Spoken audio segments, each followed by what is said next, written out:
You're pushing up an incline and the engine just bogs down. Your excavator's hydraulics feel weak mid-dig, RPMs dropping.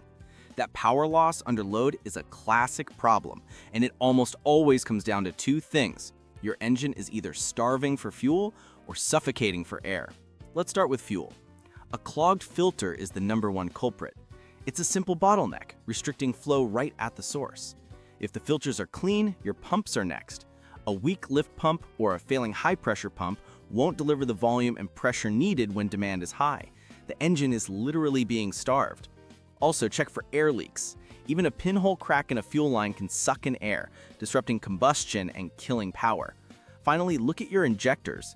If they're dirty or worn, they can't atomize the fuel into that fine mist needed for an efficient and powerful explosion in the cylinder. You get a weak burn and weak performance. If your fuel system checks out, it's time to look at air. A diesel is just a big air pump. A clogged air filter is the easiest fix. It's like forcing your engine to breathe through a straw. But the real power adder is the turbocharger. Are you getting enough boost?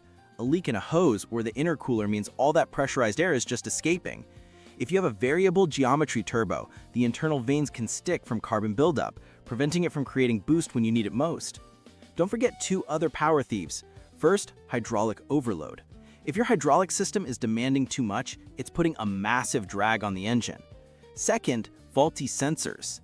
A bad manifold pressure sensor or fuel pressure sensor is feeding bad data to the engine's computer, and the computer is making the wrong adjustments.